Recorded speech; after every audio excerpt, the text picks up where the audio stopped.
Gadewch i ni weddio. Diolch yn i ti o Dduw am bob un cyfle i gael dod ger dyfron ac i ni yn llawenhau am yr croeso sydd yna i bechaduriaid fel ni, ein bod yn gallu dod at y ti ac nid trwy unrhyw ymdrech personol ond trwy enw, trwy heiddiannau dy fab yn gwaredwr yr arglwydd Iesu Grist. Felly o Dduw i ni yn diolch am y cyfle yma o'r newydd, i ni'n diolch am sabath arall, i ni'n diolch am y fraint o gallu ceisio dy wyneb i ddarchafu dy enw ac i ystyried ac i ddarllen ac i wrando ar dy air di. Felly tyrddyn plith, tywallt ysbryd glân arnom, bendithia a diogelan hamser, i ni'n gofyn hyn oll trwy enw ac heiddiant ein harglwydd Iesu Grist. Amen. Chydig o goediadau cyn i ni ddarllen o air Duw, eich atgoffa chi am yr oedfaon sydd ar wefan Nghapel yr Rhath. Ar ddillun y bwriad yw gosod myfyrdod byr o emynau'r Efengil, ac yna ar ddydd Mercher, am 6 o'r gloch i ni yn gosod egluro'r Efengil. Astudiaethau, Beiblaidd astudiaethau ar y funud yn edrych ar lyfr J.C. Ryle, Holiness ar y Sancteiddrwydd. Ac yna yr oedfa hon ar y Sul am 1/2 awr wedi 3. Ond hefyd yn agos 9 awr yw'r gynhadledd, y Summer Conference, sef oedfa'n Saesneg, fydd yn cael ei darlledu nawr, wrth gwrs, ddim yn gallu cynnal yr oedfa yn y capel, yn Tabernacle Cardiff, ond i gosod nhw ar y wefan. Ac felly, o'r Orffennaf 27 i 31 fydd oedfa yn Saesneg yn cael ei pregethu, ond mae yna oedfa Gymraeg, yr gynhadledd Gymraeg, sydd gyda ni yn ystod yr wythnos ar ddydd Iau, Gorffennaf 30 am 1/2 awr wedi 4, fe fydd y parchedig Martin Williams yn pregethu. Nawr, gadewch ni droi at air Duw, i ni'n mynd i ddarllen o lyfr y Salmau, Salm 103. Fe enaid bendithia'r arglwydd a chwbl sydd yno fe'i enw sanctaidd ef. Fe enaid bendithia'r arglwydd ac nac anghofia ei holl ddoniau ef. Yr hwn sydd yn maddau dy holl anwireddau, yr hwn sydd yn iachau dy holl lesgedd, yr hwn sydd yn gwaredu dy fywyd o ddistryw, yr hwn sydd yn dy goroni a thrigaredd ac a thosturi, yr hwn sydd yn diwallu dy enau a daioni, fel yr adnewyddir dy ieuenctid fel yr eryr, yr arglwydd sydd yn gwyneithu'r cyfiawnder a barn i'r rhai gorthrymedig oll. Hysbysodd ei ffyrdd i Moses, ei weithredoedd i feibion Israel, trigarog a graslon yw yr arglwydd, hwyr frydig i lyd a mawr o drigarogrwydd. Nid byth yr ymryson efe ac nid byth y ceidw efe i ddigofaint. Nid yn ôl ein heiddiant, nid yn ôl ein pechodau y gwnaeth efe a ni, ac nid yn ôl ein hanwireddau y talodd efe i ni. Canis cyfiwch ag yw y nefoedd i'w chlaw yn ddeiar, yr rhagorodd ei drigaredd ef ar yr rhai ei hofnant ef. Cyn belled ag yw y dwyrain oddi wrth y gorllewin, y pellaodd efe ein camweddau oddi wrthym. Fel y tosturia tad wrth ei blant, felly y tosturia'r arglwydd wrth yr rhai ei hofnant ef. Cynnes efe a Edwin ein defnydd ni cofia mae llwch ydym. Dyddiau dyn sydd fel glaswelltyn megis blodeun y maes, felly y blodea efe. Canis y gwynt a drosto, ac ni bydd mwy ohono. A'i le nid Edwin ddim ohono ef mwy. Ond trigaredd yr arglwydd sydd o dragwyddoldeb hyd dragwyddoldeb. Ar yr rhai ei hofnant ef a'i gyfiawnder i blant ei plant.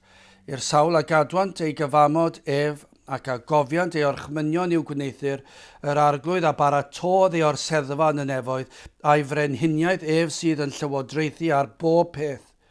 Bendithiwch yr arglwydd. Ei angylion ef, cedyrn o'n erth, yn gwneithir ei air ef, gan wrando ar leferydd ei air ef. Bendithiwch yr arglwydd ei holl luoedd ef, ei holl weision yn gwneithir ei wyllus ef.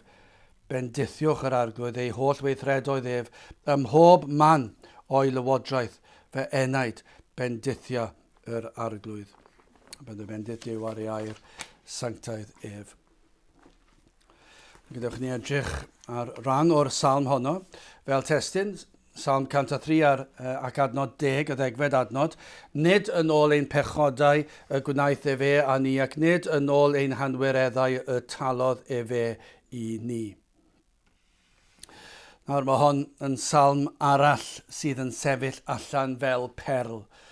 Mi fydde yn ddiddorol o'n i bydde i weld beth fydde y farn gyffredinol am y salm sydd yn sefyll allan fel y perl mwyaf gwerthfawr.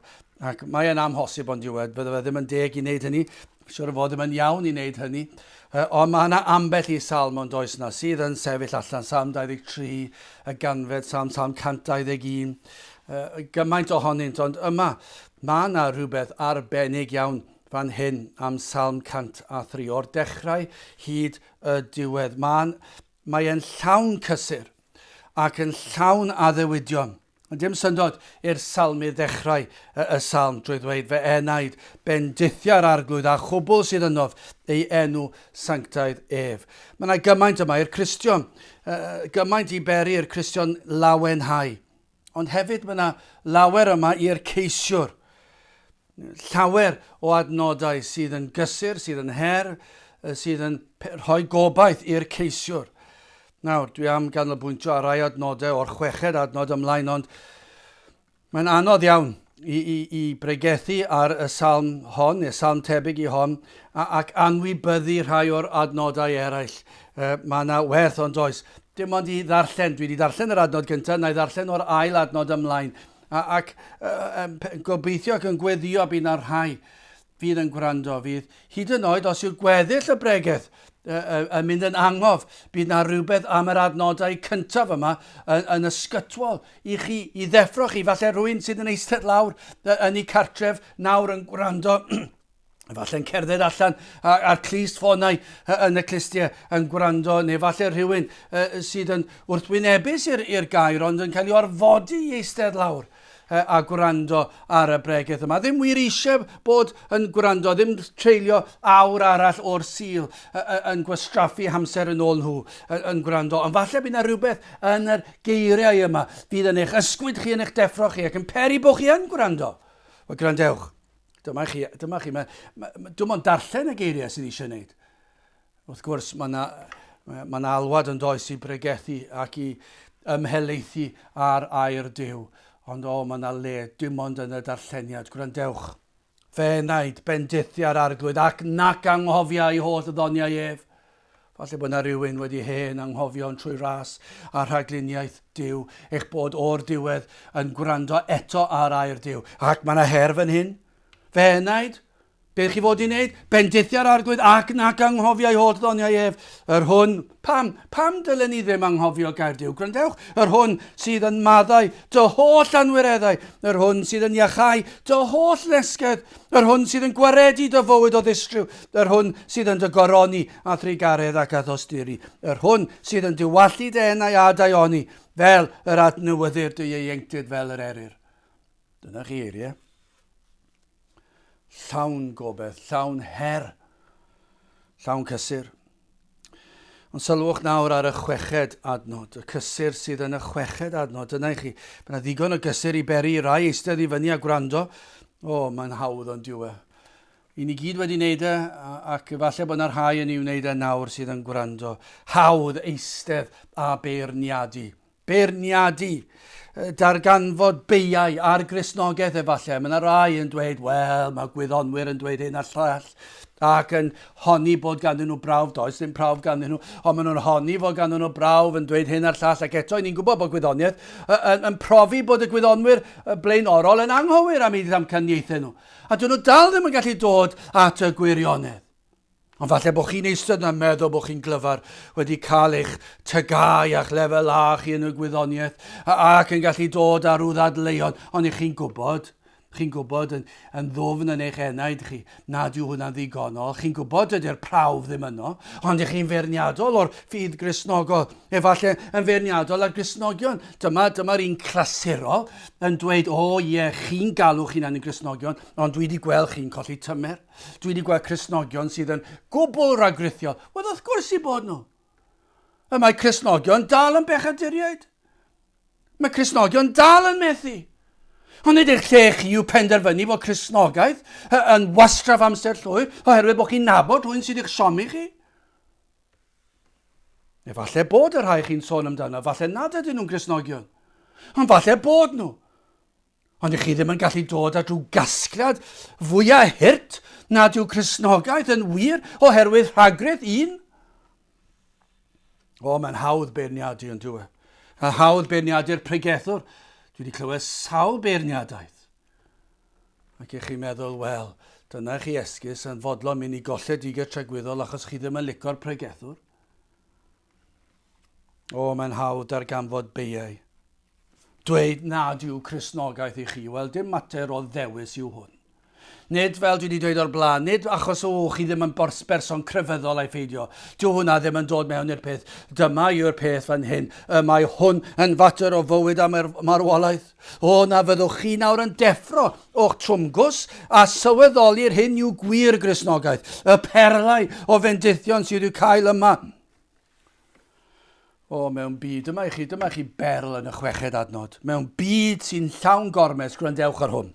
Yr arglwydd sydd yn gwneithio'r cyfiawnder a barn i bwy i'r rhai gorthrymedig oll. Does dim ots nag os ble chi'n edrych. Fe welwch chi ormes ym mhobman. Mae'r byd yn llawn gormes, mae'n hyll yn dweud. Pan mae yna rhywun yn dangos gormes dros rhywun arall, chi'n ei weld ar bob lefel yn y cartre, fe welwch chi fe. Fe welwch chi fe mewn cartrefi diri, lle mae yna ormes. Yn y gweithle, dyma chi, mae yna rhemp yn y gweithle.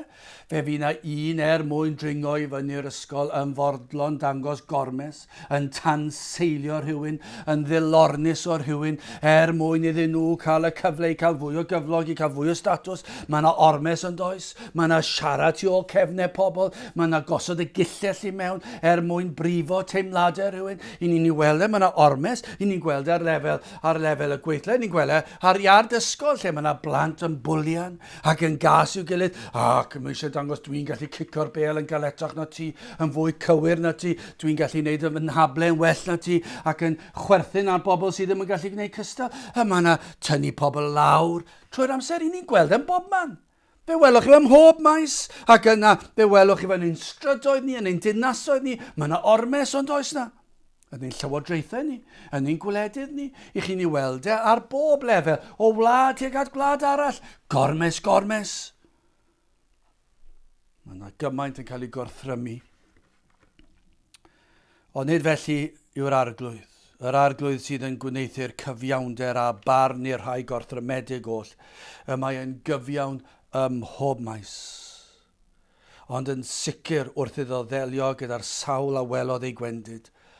I'r rhai sydd yn wan, i'r rhai sydd wedi gweld eu pechod, i'r rhai sydd yn teimlo'r gorthrwm yma, gorthrwm o'i pechod ym mhob maes. Mae'r arglwydd yn llawn tosturi. Falle bod yna rhywun fydd yn fodlon eistedd fyny a gwrando o'r diwedd eich bod chi'n gwrando. Wel, gadewch chi ni symud ymlaen. Mae yna addewidion a ddatguddiwyd yn y salm yma. Mae yna addewidion o ras yn y salm yma. Ac hefyd mae yna addewidion i'w cofleidio yn y salm yma. Wel, yn gyntaf, yr addewidion a ddatguddiwyd. Adnod 7, gwrandewch ar hwn. Chi sydd â dadleuon yn erbyn yr Efengil ac yn meddwl bod chi'n gallu dadleu. Wel, gwrandewch ar hwn. Hysbysodd ei ffyrdd i Moses. Ei weithredoedd i feibion Israel. Mae'r Efengil. Mae'r Efengil yma, mae'r gwir ffydd Gristnogol, nid y ffydd Gristnogol i ni'n gweld yn ein gwlad ni bellach. Mi roedd yn cael ei chyhoeddi o un pen o'r wlad i'r llall ar un adeg, ond nid yw bellach ac bron iawn fedrwch chi ddweud mae'n wedi diflannu. Bron iawn, dwi ddim wedi, ac i ni'n diolch i Dduw am hynny. Ond bron iawn, mae hyd yn oed yr ffydd Efengilaidd wedi cael ei wanhau gymaint. Mae'r addoliad yn fydol, mae'r bywyd yn fydol, ac mae yna newidiadau wedi cael ei gosod yn y cyhoeddiad o'r Efengil hyd yn oed, ac mae'n dorcylonus. Ond yn y gwir ffydd, mae yn ben ac ysgwyddau uwchlaw pob crefydd arall. Does dim cymhariaeth. O'r dechrau hyd y diwedd, does dim cymharu i ffydd Gristnogol ac unrhyw beth arall. Ymgais dyn i gyrraedd Duw i'w crefydd. Ymgais dyn i gyrraedd Duw yw'r ffydd Efengilaidd fodern. Llawn gweithredoedd y cnawd. Proffes cnawdol. Dewis Crist.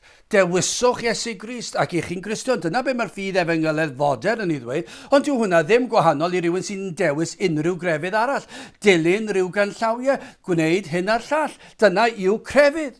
A dyna yw'r ffydd efengyledd fodern. Crefydd yw e, ond nid dyna yw Cristnogaeth. Dyw Cristnogaeth ddim byd o'r fath. Yma, yn y ffydd Gristnogol, a dyma be cawn ni'n ngair Duw, yr efengil yng Nghrist yw ymgais Duw, dim ymgais Duw, y mae Duw yn ymestyn allan at dyn. Y mae Duw yn cyrraedd ac yn cyffwrdd ac yn datguddio ei hun tuag at dyn. A sut mae'n gwneud hynny? Trwy Grist. Does dim crefydd arall yn gallu dangos y ffordd yma fod Duw yn siarad gyda'i bobl. Beth mae'r Salm yma'n dweud wrthyn ni? Mae'r Salm yma'n llawn o'r addewidion yma, o'r Hen Testament. Ni'n gweld datgelodd Duw ei ffyrdd i ddyn trwy ei broffwydi. Pa grefydd arall sydd yn gallu dod yn agos i hynny? Dim i dod yn agos.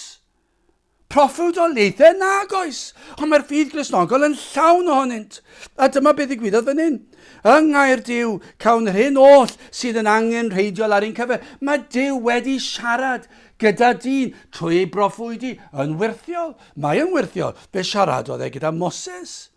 Mae popeth sydd yn angen reidiol i ni. Ceir ateb i bob un cwestiwn sydd angen i ateb. Os oes yna gwestiwn bywyd ganddoch chi, gwestiwn am dynged yr enaid, os oes gyda chi gwestiwn ar sut i fyw, ewch at air Duw, mae'r ateb yno.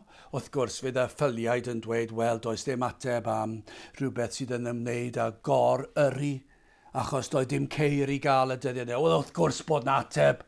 Mae gair Duw yn dweud yn union sut dylai'r Cristion fyw, sut dylsen ni fyw yn dilyn at deddfau gwlad. Mae'r ateb yno, mae'r ateb wastad yno. Mae'n dweud wrthyn ni beth yw'r disgwyliadau. Fel mae'r emyn yn dweud, dyma Feibl annwyl Iesu, dyma rodd deheilawd Duw. Dengys hwn, drychwch chi ar hwn, dengys hwn y ffordd i farw. Ydych chi eisiau gwybod sut i chi fod i farw? Drychwch yng Ngaer Duw. Dengys hwn y ffordd i farw. Dengys hwn y ffordd i fyw. Mae'r cyfan yno.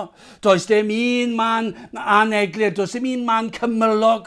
Does dim un darn canolig lliw llwyd.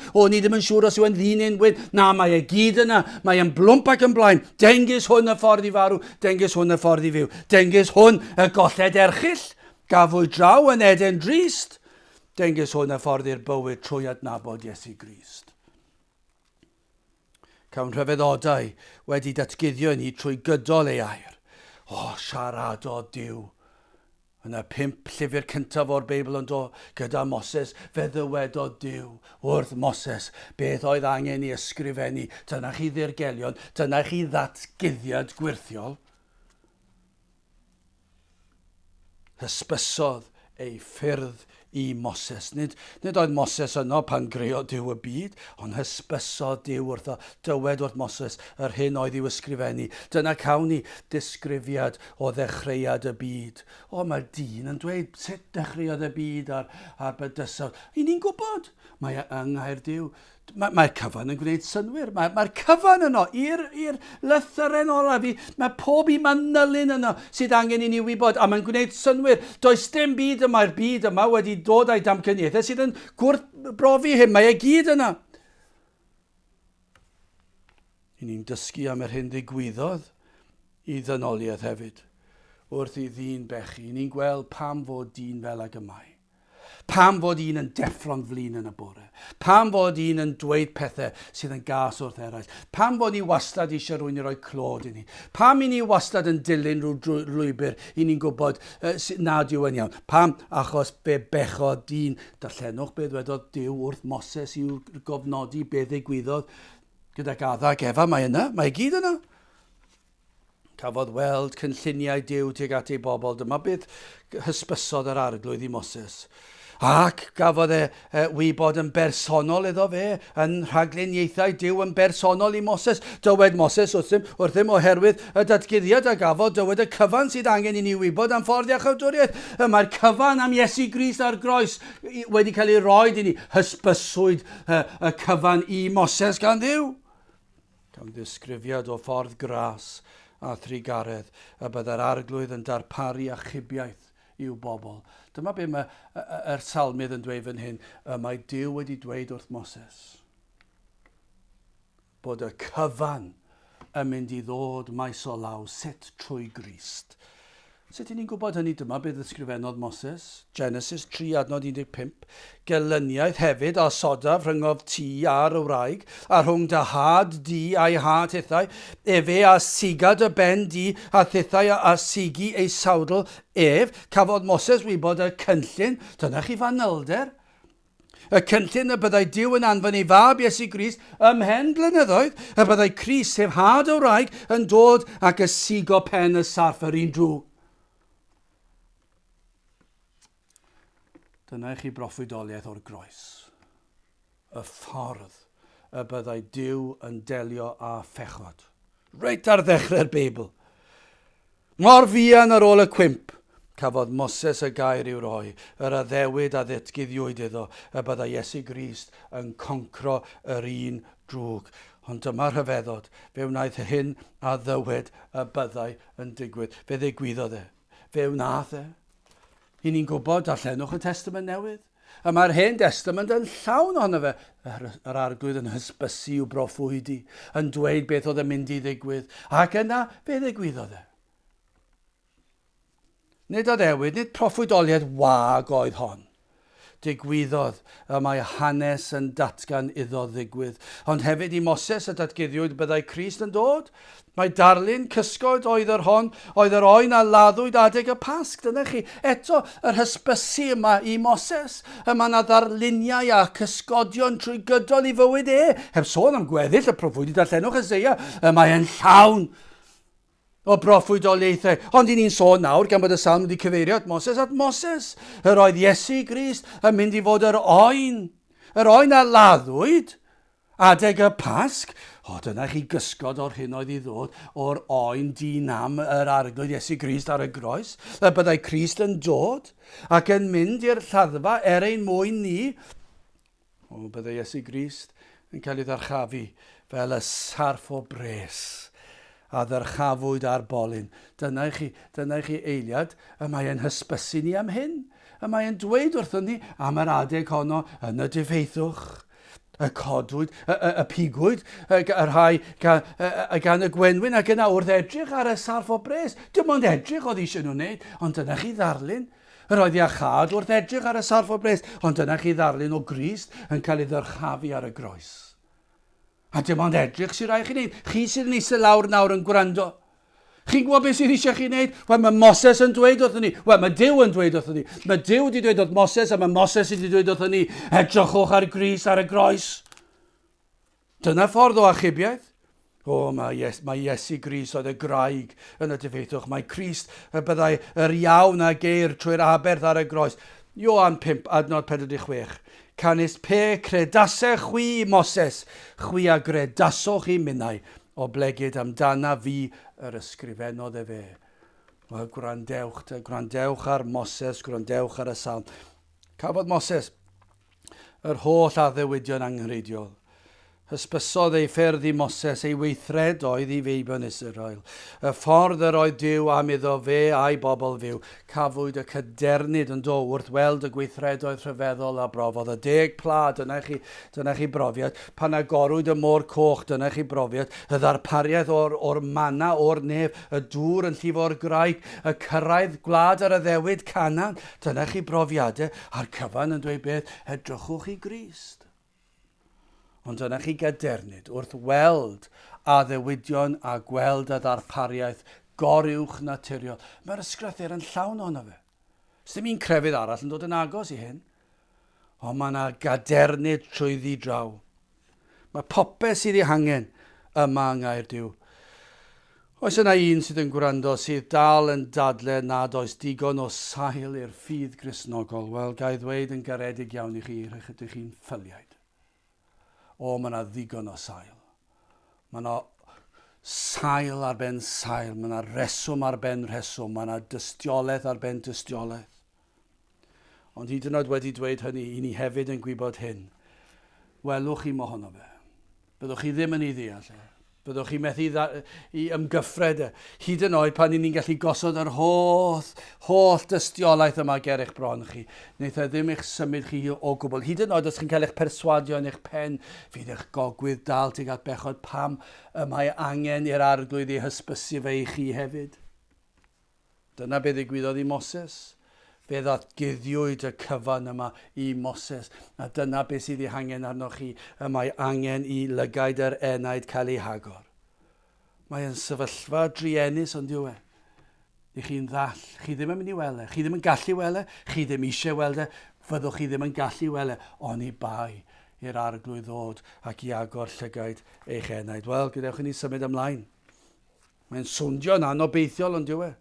Chi ddim yn mynd i allu gweld yr rhyfeddodau yma. Falle bod chi'n eistedd a meddwl, wel pa obaith sydd i mi, ac mae hwnna'n iawn, mae'n berffaith gywir i chi ddweud y fath beth, ond mae yna obaith. A ddewidion o Ras, dyna'r ail benawd.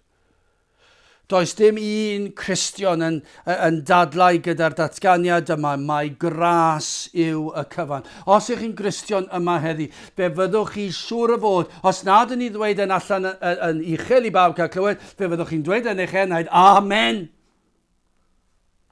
O Ras yw'r cyfan. Fyddwch chi ddim yn dadle. Fe fydd pobl crefyddol Cymru yn dadle, siwr o fod, os nad yn glywadw i bawb, fe fydd yn dawa bach yn eich meddwl chi, fyddwch chi'n ffyrnig yn erbyn hwn, achos mae'ch gweithredoedd chi mor bwysig. Ond i rhywun sydd wir yn Cristion, fe fydden nhw'n dweud, Gras yw y cyfan.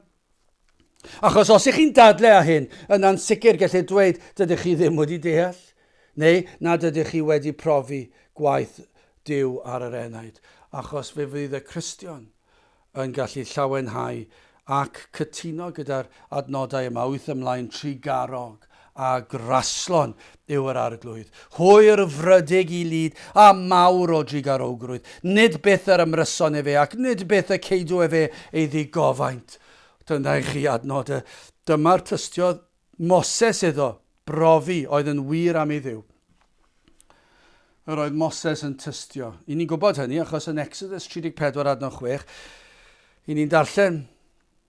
Ar arglwydd aeth heibio o'i flaen ef ac a lefodd Jehova, y Duw trigarog a graslon, hwyr frydig i ddig ac amal o drigaredd a gwirionedd.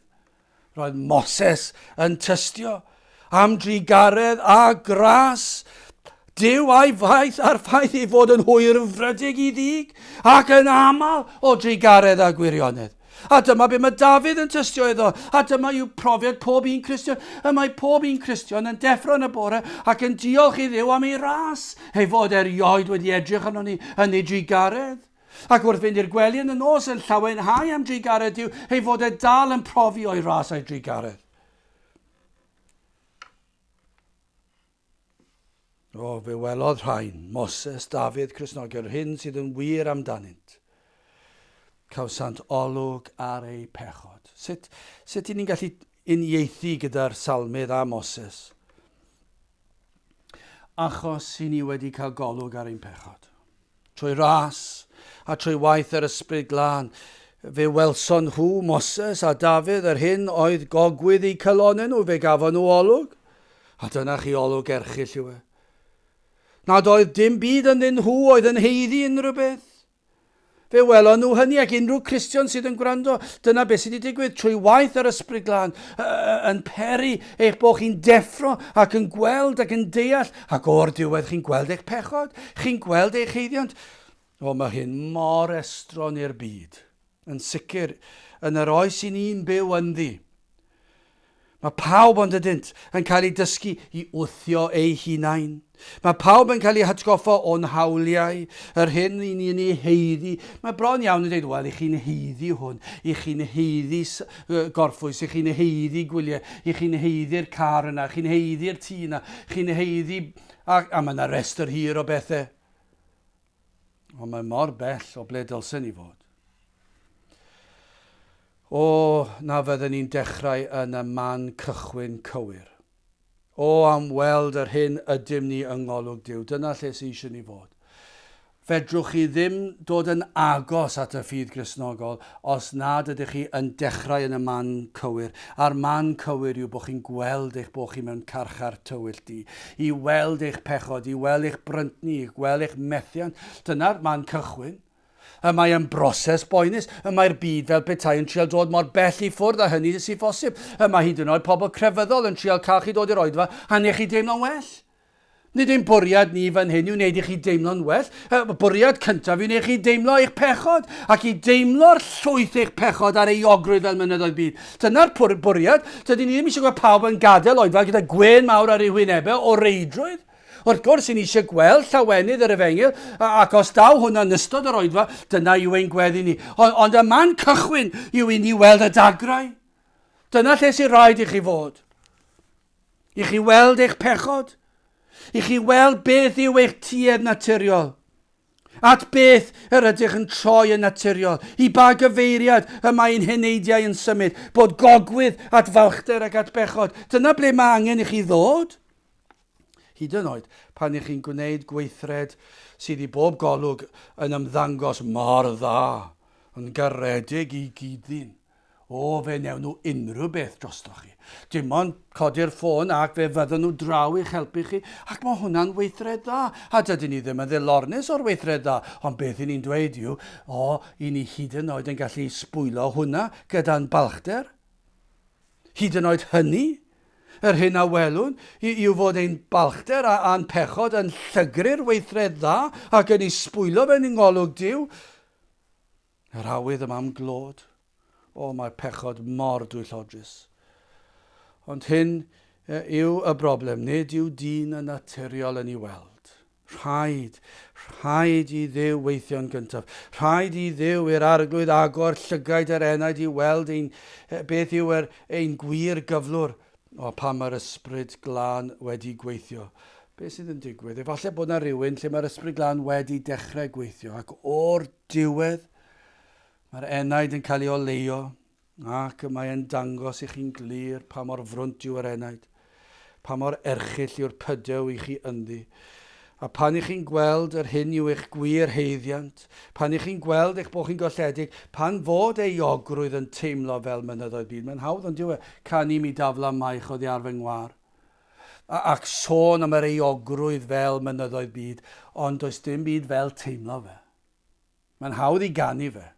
Ond i brofi fe, ac mae'r ei ogrwydd i chi'n gwybod beth yw eich heiddiant chi bellach, mae'n pwyso'n drwm, ac i chi'n gwybod, nawr i chi ddim yn dadle gyda'r condemniad a'r ddamnedigaeth. I chi'n gwybod mae'n heiddiannol, i chi ddim yn brwydro yn erbyn yr ddedfryd mwyach, i chi'n dweud, mae hwnna'n gwbl heiddiannol, dyna beth dwi'n ei heiddi. Mae'n pwyso lawr yn drwm. A dyna'r adeg. Mae adnod fel hon yn llenwi enaid a gobaith. Dyma yw sail ein gobaith ni. Dyma yw holl fwrdwn yr efengyl.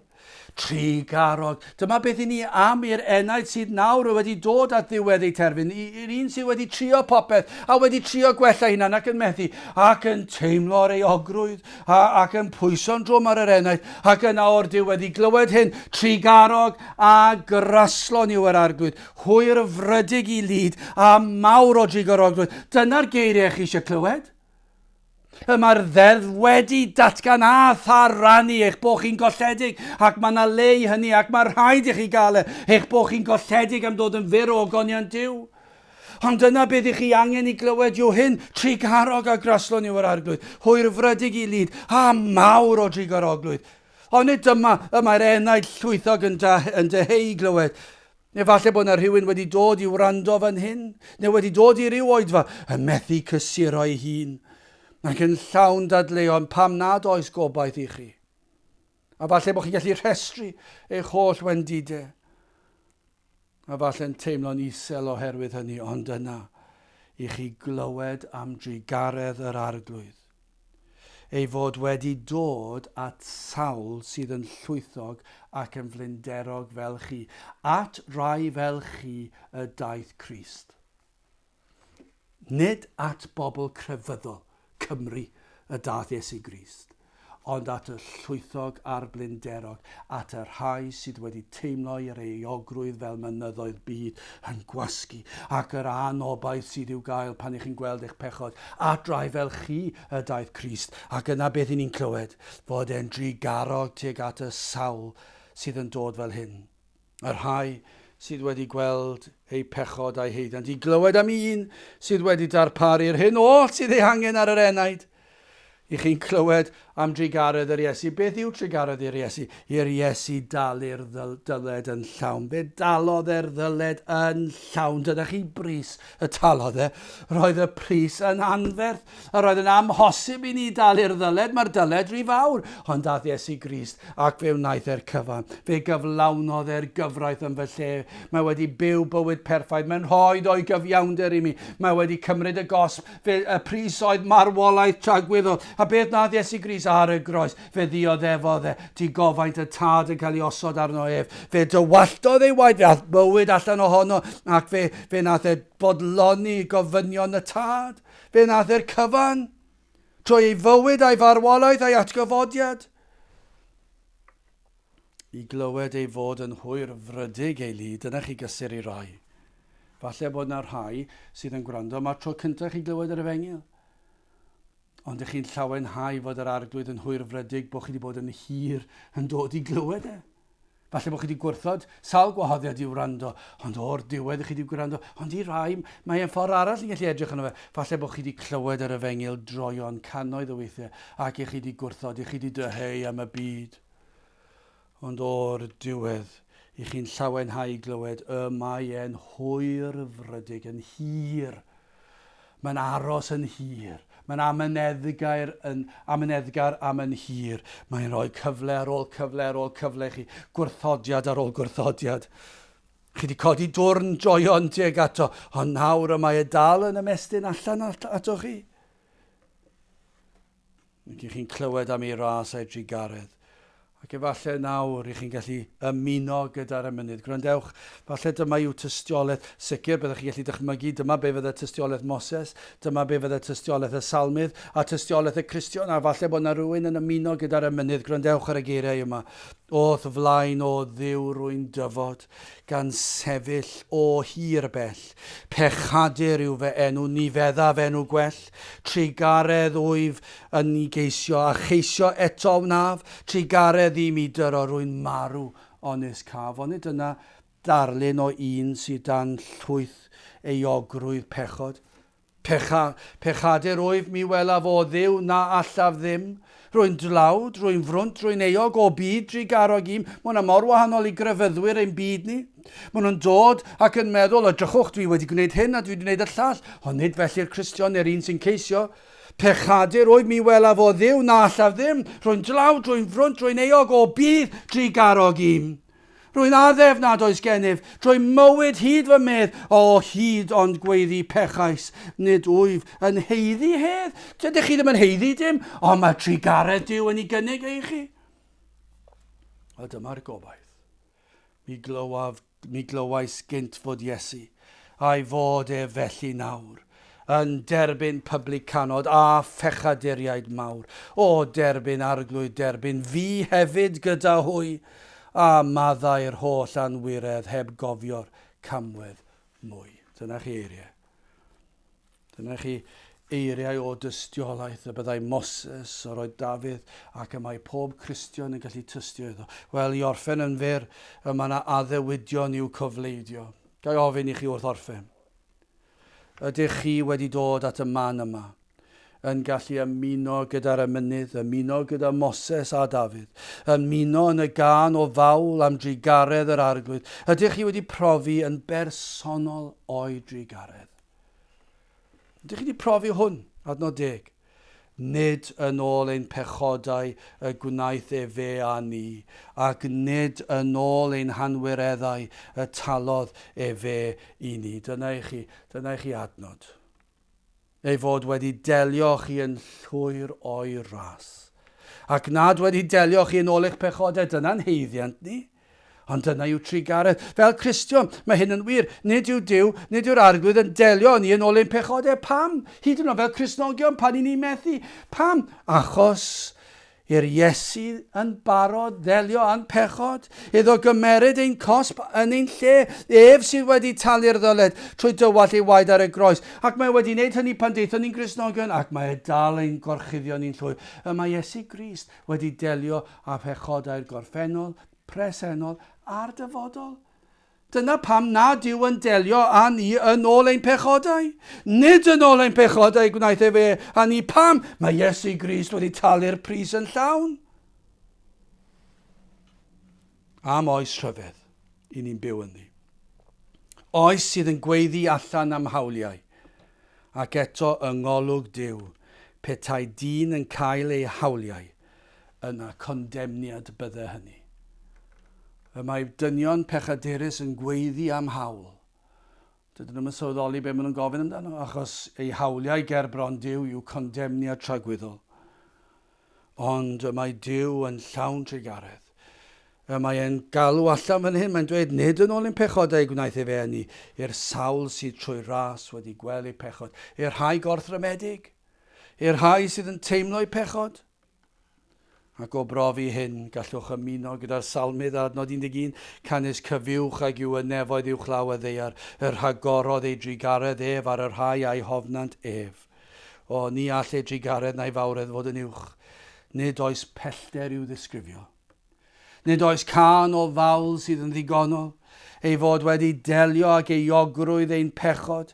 Rhufeiniaid 8:1, nid oes gan hynny yn awr ddim damnedigedd i'r rhai sydd yng Nghrist Iesu, i'r rhai sydd wedi derbyn o'r drigaredd, o'r maddeiant, o'r golchiad, sydd wedi cael gwisg clogin cyfiawnder Crist, wedi cael ei gorchuddio'n llwyr, i'r rhai hynny. Does dim can o fawl yn ddigonol, cyn belled, adnod 12 cyn belled ac yw y dwyrain oddi wrth y gorllewin, y pallaodd e fe ein camweddau orddi wrth. Dyna chi gysur. Mae hwnna'n gysur i'r un sy'n ceisio, mae'n gysur i'r Cristion ers sawl blwyddyn. Pam? Achos dyna llwyth o bechod sydd i'w symud.